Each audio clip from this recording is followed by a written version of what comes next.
Absolutely. That's quite a big leap, but because in most situations people actually tend to make these leaps after having some sort of life shock of some sort. Either they're made redundant, or there's a death, or something, and some big life changing moment. But it is good to have these kind of moments to actually reflect that actually what do I want to do in the future with my life, and what steps can I do. And people like yourselves who've actually done it, be great consultants to actually get into that, especially doing it without having clients. But how did you get to decide that business wise that is the path that you wanted to go? Was that just because it was linked to what you were doing, or did you have ideas of other things that you brainstormed on?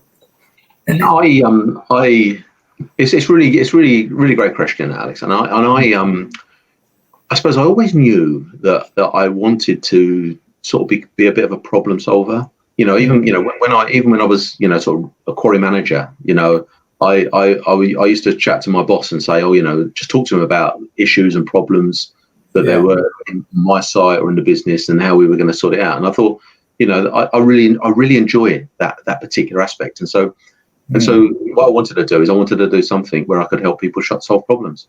And and there are a lot of health and safety consultants, and there are a lot of health and safety professionals who are problem finders.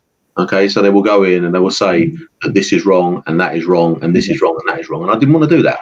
I wanted to go in and say, okay, we've got an issue here, we've got an opportunity here. And that's how you look at it. We've got an opportunity here to do something a little bit better.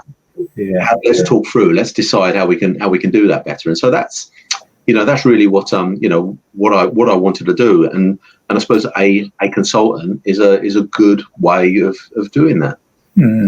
So that is what I set up. So I set up a consultancy, and it was it was really interesting when like I say, I was in business with this guy called Mark, and I can remember going to my very, very first client down in Essex, actually, in a place called Ardley, and a lady called Linda, who is the MD of the business, and I turned up and did a couple of days' work for her, and she was really happy. She was really happy at the end of the 2 days, and so I went and saw her, and I've always been quite straight with people.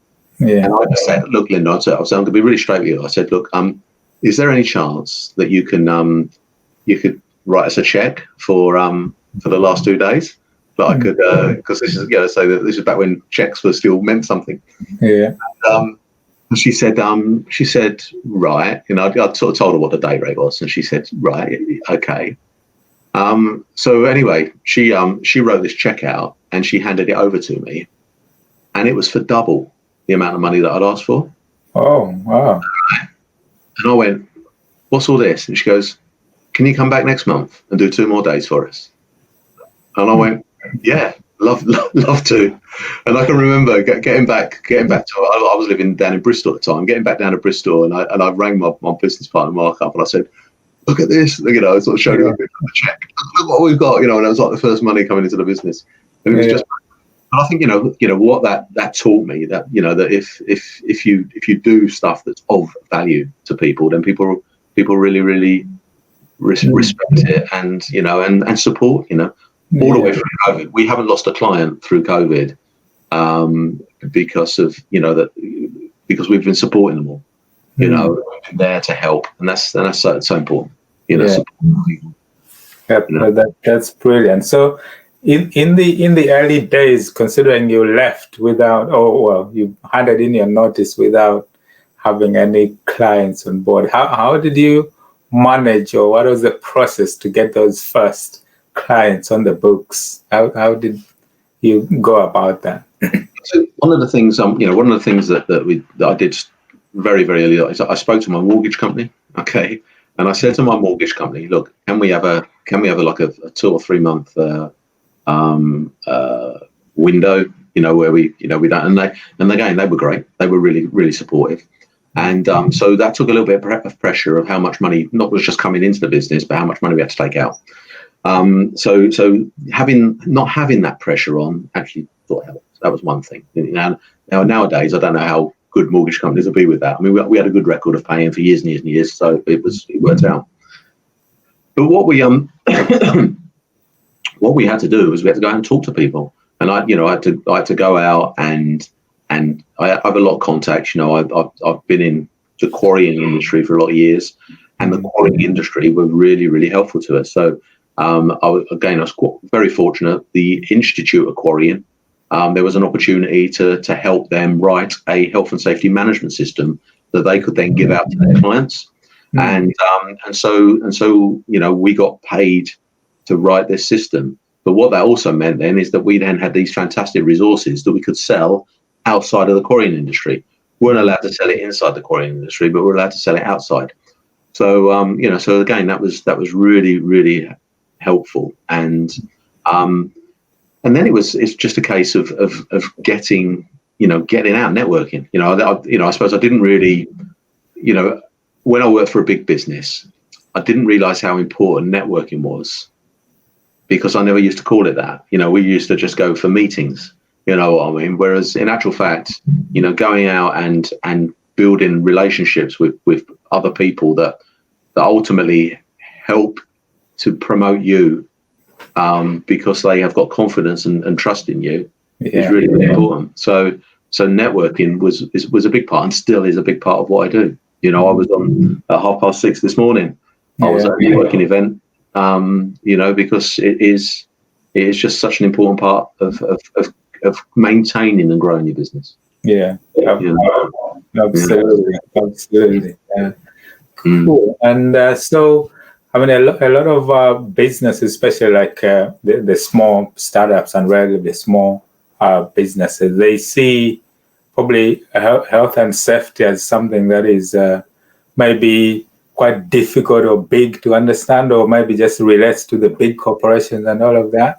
So you would just maybe give us a bit more of the technical side of like health and safety, or the different parts and everything else that is involved, and especially what small businesses especially should be actually looking out for, and how they can actually be helped by consultants like yourself.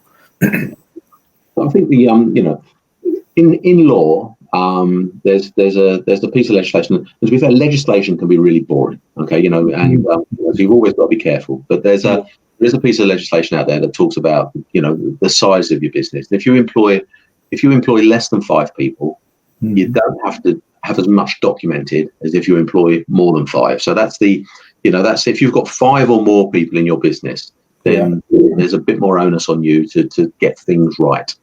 And so we tend to work with businesses that have got 5 or more people. That's where that's what we look for. And also businesses that do stuff. So engineering, manufacturing. They tend to be the ones that have more risk. So that tends to be where we spend most of our time. But what it's about, I suppose, it's about for me, good health and safety is actually just good management. It's about having really good communication with the people in your business. So them really understanding what the risks are, the hazards associated with the jobs that your business does. And you've got people that understand that and can work alongside it. You're never going to have a situation where you eliminate risk from a business. Okay, so it's not going to happen. It's always going to be there. So what you've got to do is you've almost got to embrace that risk, and you've got to understand it, and you've got to be comfortable and confident that the people that you've got there understand it and are happy to talk about it. So a lot of work that we do is about building trust, and honesty. There's an awful lot of work that we're doing. It's not about just going in and doing a risk assessment or inspecting a workplace or or doing a bit of training in manual handling. To be fair, that's the easy, the boring stuff. The really important stuff is about going into a business and helping them create an environment where the people actually feel valued, feel that they've got a voice, feel that they're listened to, and can influence the decisions that the company's making from a health and safety perspective. So if there's a job that they've got that they feel a bit uncomfortable about, the management in the business have actually taken the time to find out about it and to go out and talk to the people. You know, if you think about any business, the people that really know what it is that needs to be done to do the job safely are the people that are doing the job day in, day out, because pretty much every day they're able to successfully do that work without getting injured or getting hurt. So so the knowledge and the understanding is there. But sometimes people get it wrong. Sometimes people make mistakes, you know, and that happens in everything that we do. You know, everything that we do, people get things wrong and make mistakes. So don't think that isn't going to happen from a health and safety perspective. Yeah.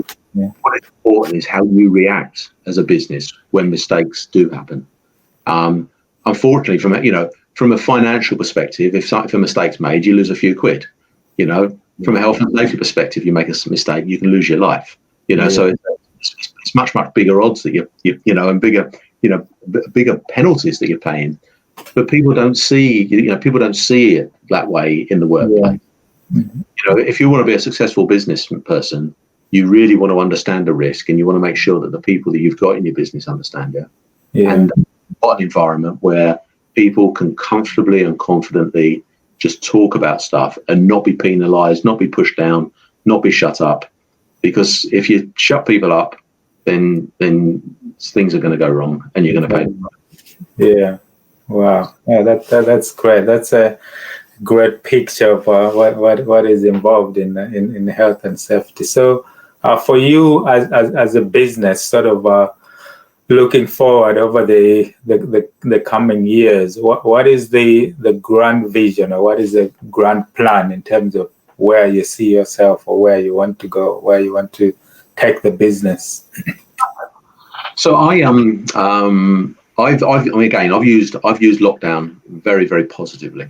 So we've developed a new online system for helping people to do the boring stuff. You know what I mean? To do the compliancy bit, to help them sort of track their when fire risk assessments are due, or noise surveys are due, or when training is due, when risk assessments are out of date. So we've developed a system that helps them track that. And within that, we've also, with the stuff that we've been doing, you know, on the expert speaker and becoming better at presenting, there's loads of videos that we've built into this. So there's lots and lots of advice. So this online tool is something that gives people advice, and it gives people a way of managing their business, but doing it remotely. So what we've called it Safety Remotely. So what that does is one of my aims is to really, really grow that. So I really want to push that business and get that online model working much, much better. And then what that's going to do is that's going to give me the opportunity and give me the time to spend doing the things I really enjoy, and that's helping other health and safety professionals get better. You know, at the moment we're just starting a project with an insurance company where we're helping them build a risk management part to their business. So we are, we are providing them the health and safety, quality and environmental expertise to build this risk model that they can then take out to their clients. So we're just looking to continually, I suppose, grow that kind of environment. So the online model, and which gives us a lot of passive income. You know, that's I think that's one of the things that's important, because if all the time you're just getting paid for the time that you put in, then you get a limit to how much you can make without scaling. And I don't necessarily want lots and lots of people working for me. You know, we've got a great team. You know, what I want to do is grow the online offering, and then have really, really great people, a small number of really great people providing really, really great service to some really great clients. And and that's my aim. And I'm 53 now, so I mean I'm not at the end of me. I'm not at the end of my career, but also I haven't got 30 years ahead of me. You know, so I'm thinking about my exit strategy as well. I don't want to work till I'm 70. I probably don't want to work till I'm 65. So I'm probably going to be working till I'm somewhere between 60 and 65. So I've got another 8 to 10 years that I want to get this business to a stage that I've got a bit of a legacy then that I can either pass on to the family or I can sell. That's my aim. Wow, that's great there. Understanding that you're thinking in terms of leveraging technology, so you can actually scale the business online, because this is one of the key advantages of technologies. And even now, like building these online resources, you can reach a lot more people remotely. They can access it 24/7 in their own time. So that is great, because one of the things people sort of get stuck with when they're thinking of their businesses is the scalability. How can they reach the masses, and in what sort of time frame, especially when it's either a one-man band or the services are just dependent on your time. But when you leverage technology and online resources like you've done, then that gives you that extra push as well. So that's good. That's good to see. Yeah. Good. I think the other thing as well is, the podcast. I've been doing it now for just over 18 months, and it's just been such an interesting and fascinating experience. And I've experienced the same, Alex. And just to be able to actually meet, COVID has been great as well, because it's made people available. But to be able to meet some of the big influencers around the world from a health and safety perspective, and to learn from that experience has been wonderful, and it's made me a better individual. Yeah. And I think I'm now also seen as a bit of an influencer. I am helping change the way that people think about health and safety in the workplace, and that's something I'm really proud of, and that's something I want to do so much more of. So the podcast. I'm working with there's a young guy called James who runs another health and safety podcast, and we've got together, and we're basically putting all of our learning into these series of online videos. Yeah, we're going to sell. And I'm not frightened to say that we're going to sell these things. Yeah, but it's just so great. So he's 30, okay, and he's just so passionate and just so driven. Right. And it's just wonderful to spend time with him, and to help him. I'm helping him grow as an individual. Yeah. I'm growing as an individual, spending time with him, and we're going to put these absolutely fantastic resources out to people so that they can become better. Yeah. And we're gonna make a few quid on the way. So brilliant.